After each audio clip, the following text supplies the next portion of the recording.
হইছি মনে করো গরু রেখেলাম দিলাম দামড়া গরু হলে তো ব্যস্ত পাইলাম খালি বহনি হইতে মানে আপনার খামারে এগুলো সব বকনা হইতেছে সব পুলি হচ্ছে দেখেন এগুলো সব বকনা অবস্থা হইছে এটা বকনা এটার অবশ্যই ডিটেইলসটা আপনাদেরকে দিলাম এখন আমরা চলে যাব এই যে শাহিওয়ালটার কাছে এই শাহিওয়ালটা আপনি কতদিন থেকে লালন পালন করেন মানে 4 বছর 4 বছর থেকে লালন পালন করেন 4 বছরে কয়টা বাচ্চা দিছে 4টা দিছে 4 বছরে 4টাই দিছে এটা হলো 4টা অনেকেই বলে যে শাহিওয়ালের না এটা 4-5টা হবে এটা হলো 5টা এটা হলে 5টা হবে এবার আবার প্রেগন্যান্ট আছে অবশ্য কিছুদিনের মধ্যে বাচ্চা হবে অনেকেই বলে যে শাহিওয়ালের মধ্যে লালন পালন করে লস হয় আপনার তো মনে হয় আমি মনে করি আপনার লাভ হয়েছে কারণ যেহেতু 5 বছরে 5টা বাচ্চা দিল আর অনেকেই দেখা যায় যে 3-4 বছর মিলে একটা বাচ্চা পায় আর এটা দুধ করা হয় 2 কেজি আসসালামু আলাইকুম সুপ্রিয় দর্শক আশা করি সবাই ভালো আছেন আজকে আমরা আরো একটি প্রান্তিক খামারে চলে এসেছি এই খামারটি অবস্থিত নাগেশ্বর থানার রায়গঞ্জ ইউনিয়নে এই খামারটি অবস্থিত একজন মুরব্বী চাচি আমাদের সাথে রয়েছেন মুরব্বী চাচির কাছ থেকে আপনাদেরকে জানাবো যে উনি এই গরুর খামারটা কতদিন থেকে শুরু করেছেন আর কি রকম পরিমাণে উনি এই খামার দিয়ে উপকৃত হতে পেরেছেন আর এনার খামারে অবশ্য 2টা গরু রয়েছে একটি শাহিওয়াল আর একটি ফ্রিজিয়ান এই শাহিওয়াল আর ফ্রিজিয়ানের মধ্যে তফাৎটা কি উনি কি রকম মানে লালন পালন করে লাভবান হচ্ছে সেই বিষয়গুলো নিয়ে কিন্তু আজকে আপনাদের সামনে কথা বলবো চলুন আমরা সরাসরি চাচির কাছ থেকে আপনাদেরকে জানি আসসালামু আলাইকুম চাচি চাচি কেমন আছেন ভালো চাচি আপনি যেহেতু 2টা গরু লালন পালন করতেছেন একটা হলো ফ্রিজিয়ানের ক্রস আবার একটা হলো শাহিওয়াল এই 2টার মধ্যে আপনি কোনটা লালন পালন করে মানে সুবিধাবোধ মনে করতেছেন ফ্রিজিয়ানের মধ্যে আপনার এই গরুটা আপনি কতদিন থেকে লালন পালন করেন 2 বছর থেকে লালন পালন করেন কয়টা বাচ্চা দিছে 2 বছরে 2টা বাচ্চা দিছে দুধ কতটুকু করে হয় এটা 14 কেজি মানে ভালো করে দহন করলে 14-15 কেজি হয় দেখেন ওটা কিন্তু যে একবার হাই কোয়ালিটির একটি গরু তা কিন্তু না ক্রস মিডিয়ামের মধ্যে শঙ্কর জাতের যে ক্রস গুলো সেগুলোর মধ্যে কিন্তু কালো একটি গাভী 14-15 লিটার দুধ পার ডে উনি দহন করতেছে আর এই গরুটা খাওয়ান আপনি কতগুলা করে ওটাই হিসাব নাই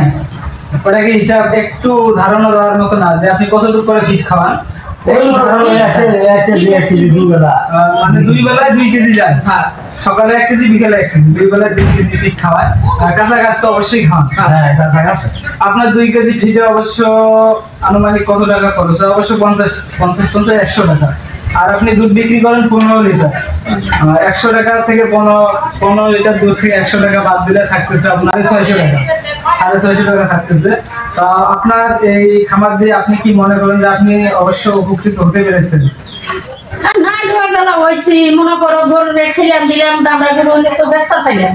খালি বহনি হইতে মানে আপনার খামারে এগুলো সব বকনা হইতেছে সব পুলি হচ্ছে দেখেন এগুলো সব বকনা অবস্থা হইছে এটা বকনা এটার অবশ্যই ডিটেইলসটা আপনাদেরকে দিলাম এখন আমরা চলে যাব এই যে শাহিওয়ালটার কাছে এই শাহিওয়ালটা আপনি কতদিন থেকে লালন পালন করেন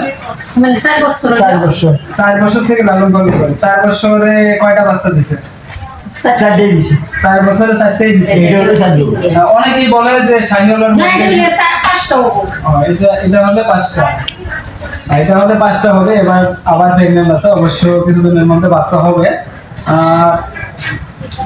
অনেকেই বলে যে শাহিওয়ালের মধ্যে লালন পালন করে লস হয় আপনার তো মনে হয় আমি মনে করি আপনার লাভ হয়েছে কারণ যেহেতু 5 বছরে 5টা বাচ্চা দিল আর অনেকেই দেখা যায় যে 3-4 বছর মিলে একটা বাচ্চা পায় আর এটা দুধ করা হয় 2 কেজি মানে 2টা বাড়ে 2 কেজি দুধ হয় অবশ্য 2টা বাড় নষ্ট হয়ে গেছে দুধের দিকে আপনি আগাইতে পারবেন না অবশ্য দুধ অতটা শাহিওয়ালের হয় না আপনারা যারা শাহিওয়াল লালন পালন করেন তারা অবশ্য জানবেন যে শাহিওয়ালের অতটা ওই হারে দুধ কিন্তু হয় না ফ্রিজিয়ানের যে হারে হয় তাতে মোটামুটি আপনার এই 2টা গরু দিয়ে সংসার ভালোই চলে আর বিশেষ করে এটাকে আপনি কতটুকু করে খাদ্য দেন এটা সকালে 1/2 কেজি বিকালে 1/2 কেজি আর পার ডে 1 কেজি করে ফিট খায় তো অবশ্য 2 কেজি দুধ গ্রহণ করে কিন্তু ওই হিসাবে কিন্তু লস না 2 কেজি দুধ গ্রহণ করার পরেও কিন্তু এই গরুতে উনি লস করতেছেন না কারণ যেহেতু বাছুর প্রতি বছরে উনি পাচ্ছে এটারও কি বকনা বাচ্চা হয়েছে? কোনো বকনা নেই। এটারও বকনা হয়েছে। আর আপনি কি মনে করেন যে আপনি যে এই গরু দুইটা লালন পালন করতেছেন, আপনার দেখা দেখি যদি আরো অন্য কেউ শুরু করতে চায় একটি খামার, তাহলে কি অবশ্য করতে পারবে সে? পাবো না। আপনার মতে কি বলে যে শাহিওয়াল দিয়ে শুরু করবে না ফ্রিজিয়ান গরু দিয়ে? গরুগুলো ফ্রিজিং দিয়ে কম না গায়ে, ওটারই বেশি। মানে ওটার মধ্যে দুধটাও প্রোডাকশনটাও ভালো বা বাচ্চাগুলোও ভালো ভালো আসে। হ্যাঁ। প্রিয় দর্শক, আপনারা অবশ্য জানেন যে শাহিওয়াল গরুতে অতটা অবশ্য লাভ নেই। যদি কপালে থাকে তাহলে অবশ্য হতে পারে, আর যদি না থাকে তাহলে অবশ্য আপনারা শাহিওয়াল গরু লালন পালন করলে লসের ভোগান্তিতে পড়তে পারেন। এজন্য আপনারা শাহিওয়াল গরু লালন পালন না করে ফ্রিজিয়ান দিয়ে শুরু করেন, আমাদের চাষি যেহেতু বললেন, কারণ উনি যেহেতু ফ্রিজিয়ানের মধ্যে ভালো একটি লাভবান হওয়ার মতো একটি আশা অনুরূপ দেখতেছে, এই জন্য আপনারা ফ্রিজিয়ান গরু দিয়ে খামার শুরু করার চেষ্টা করেন। আমি বলবো না যে আপনারা হাই কোয়ালিটি দিয়ে শুরু করেন, আপনারা একটু নর্মাল কোয়ালিটি থেকেই শুরু করেন, ক্রস মিডিয়ামের যে গাড়িগুলো রয়েছে সেগুলো দিয়ে শুরু করার চেষ্টা করেন। তাহলেই কিন্তু আপনারা, আমি মনে করি যে সেই খামারটা দিয়ে লাভবান হতে পারবেন। কারণ চাষি যেহেতু লাভবান হচ্ছে, আপনারাও যদি একটু কষ্ট করেন, কষ্ট করলে কিন্তু কৃষ্ট মেলানো সম্ভব। কষ্টের ফল অবশ্য পাওয়া যায়। যদি কষ্ট না করে মনে করেন যে আমরা গরুর খামার দিয়েছি অবশ্য লাভবান হবো না, এগুলা হলে কিন্তু হবে না। কারণ গরুর খামারে সবসময়ের জন্য লেগে থাকতে হবে। আপনি তো প্রায় দেখি সবসময় এই খামারেই থাকেন। এই দেখেন খামার একবারে পরিষ্কার, কার্পেট দিয়েছে, সবকিছুই না, মানে ফ্যানও লাগা আছে, যেহেতু গরমের সময় ফ্যানের প্রয়োজন আছে। এই জন্য আপনারা এই জিনিসগুলো একটু মাথায় রাখবেন। আর কৃমির ডোজ গুলো তো আপনি মনে হয় সঠিকভাবেই দেন। কৃমির ডোজ গুলো একটু সঠিকভাবে দেওয়ার চেষ্টা করবেন, তাহলেই কিন্তু আপনারা সেই খামারটা দিয়ে লাভবান হতে পারবেন। আর বেশি কিছু বলবো না। তবে যাই হোক, ভিডিওটি আমি আজকে এখানেই শেষ করে দিচ্ছি। ভিডিওটি ভালো লাগলে অবশ্যই একটি লাইক, কমেন্ট এবং চ্যানেলে যদি আপনি নতুন দর্শক হয়ে থাকেন তাহলে অবশ্যই আমাদের এই চ্যানেলটিকে সাবস্ক্রাইব করে পাশেই থাকবেন। ধন্যবাদ।